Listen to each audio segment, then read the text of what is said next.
मतदार पुण्यामध्ये मुरलीधर मोहोळ वेगळाच मेवा खातायत.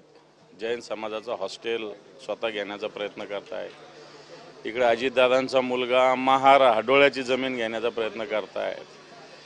एकीकडं अशा पद्धतीनं हा महाराष्ट्राचा एक लूट मार करण्याचा एक प्रकार या महाराष्ट्रात चालू आहे. पुण्यात तर तो सगळ्यात मोठ्या प्रमाणावर चालू आहे.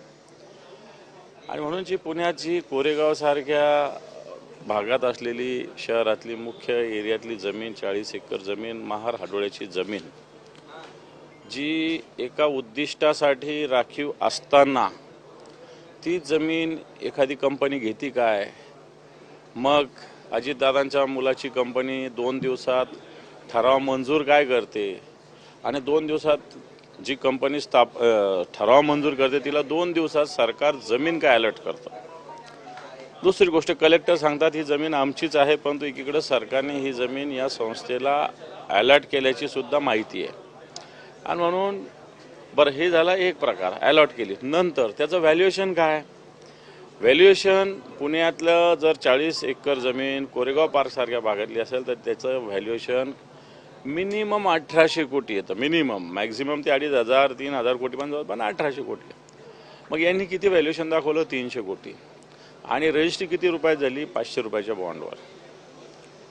आम्हाला सांगा की समजा महार हाडोळ्याची जमीन जरी घेता आली तरी रेडी रेकनर रेट लावावा लागतो. याने जर जमीन केली तर त्याला 75% नजराना भरावा लागतो. परंतु हे सगळं प्रकरण गोंधळाचं आहे, भ्रष्टाचाराचं आहे, गैरव्यवहाराचं आहे. आणि सत्ताधारी परवाच्या दिवशी अजितदादा बोलले शेतकऱ्यांना तुम्हाला सगळं फुकट लागतं, फुकट लागतं, फुकट लागतं. तुम्हाला का फुकट लागतं? 1800ची जमीन 300 कोटीत का लागते? मुद्रांक शुल्क तुम्हाला का माफ करावा लागतो? शेतकऱ्याच्या 1,00,000-1,50,000 लाखासाठी तुम्ही फुकट लागतं म्हणता आणि तुम्ही 1800 कोटीची सगळ्यात महत्त्वाचं कोणतीही जागा भूसंपादन झालेली रेअर केस असते जी वापस देणं, परत देणं. पहिली गोष्ट तर असं जागाच परत देतात नाही. जर असं जर झालं असेल तर मला असं वाटतं महाराष्ट्रातले अनेक लोक आपली जागा परत मागतील. कारण अनेक प्रकल्पासाठी जागा संपादित झालेल्या आहे. रस्त्यासाठी, विविध सिंचनाचे प्रकल्प असते त्याच्यासाठी, कोणी शॉपिंग कॉम्प्लेक्ससाठी, कोणी वेगवेगळ्या जागेसाठी, एज्युकेशन झोन, असे अनेक प्रकल्प भूसंपादित झालेले असतात. परंतु मूळ मालकाला हे परत देणं अतिशय दुर्मिळ बाब असते. आणि ही बाब कोरेगाव पार्कसारख्या अतिशय महत्त्वाच्या भागात पुण्यात घडलेली. ज्या प्रकारे पार्थ पवार म्हणतात की मी कुठलंही चुकीचं काम केलेलं नाहीये, सगळ्या व्यवहार हे नियमाप्रमाणे आहे. आम्हाला तेच म्हणणं ना, नियम तुमच्यासाठी सगळे गुंडाळून ठेवले ना, की जमीन जी ॲक्वायझेशन झालेली परत कशी मिळते हा नियम आहे का?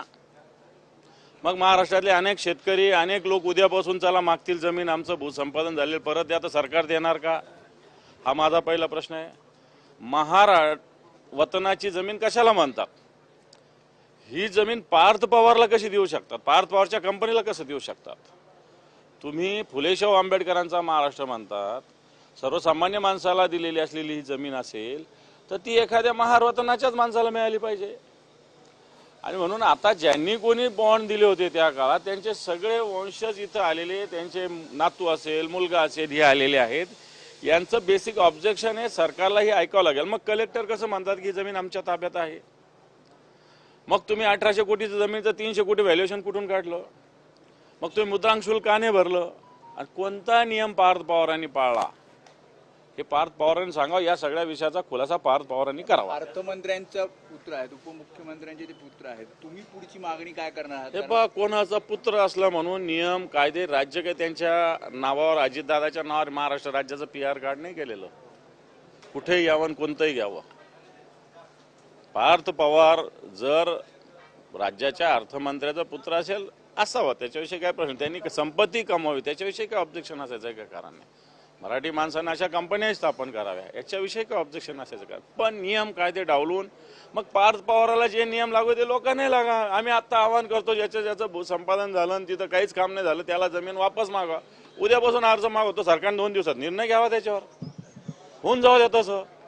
मग याच्या आधी जर मुद्रांक शुल्क अशाच पद्धतीनं जेवढं पार्थ पवाराला सवलत दिली तेवढी सरकारने द्यावी.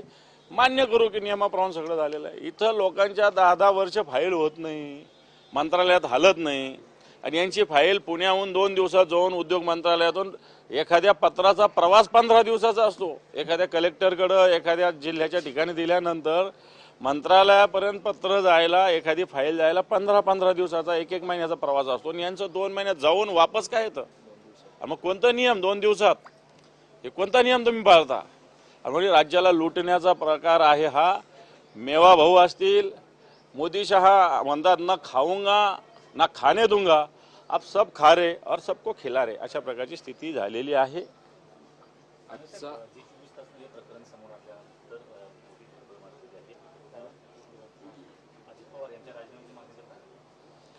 अजून या प्रकरणाचं डिटेलमध्ये जावं लागेल. पण जर अजितदादाचा राजकीय वापर राजकीय हे केला असेल तर मला असं वाटतं अजितदादासारखी व्यक्ती फार नाकानं कांदे सोलते ना, त्यांना याचं उत्तर द्यावं लागेल. आजचा मराठवाड्याचा दुसरा दिवस आहे दौऱ्याचा.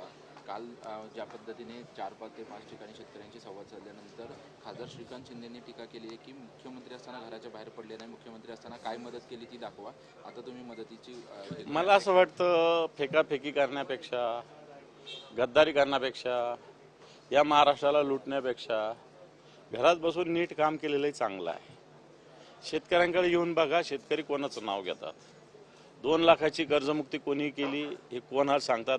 हे जरा येऊन श्रीकांत शिंदे जे आहेत राजपुत्र, त्यांनी मला असं वाटतं या सगळ्या गोष्टी बघाव्या. घरात बसून त्यावेळेस का तुम्ही फार फिरत होते का काय? कोविडच्या काळामध्ये फिरत होते लोक, मोदी फिरत होते, शहा फिरत होते, तुम्ही फिरत होते, सगळे लोक घरात होते. आणि म्हणून मला असं वाटतं वारंवार अशा पद्धतीनं टीका टिप्पणी करणं हा चुकीचा प्रकार आहे.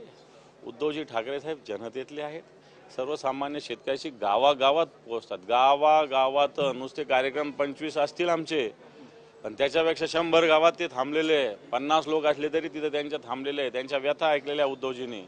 तेव्हा हा दौरा काय 25 गावाचा आणि मराठवाड्याच्या 8 जिल्ह्याचा नाही, तर जवळपास 50-60 तालुक्यामध्ये 100-150 गावात उद्धवजी थांबणार आहेत.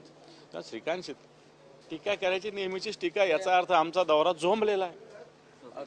पदाधिकाऱ्यांच्या काल बैठका सुद्धा म्हणजे रोज बैठका सुद्धा घेतल्या जाणार आहेत आणि स्थानिक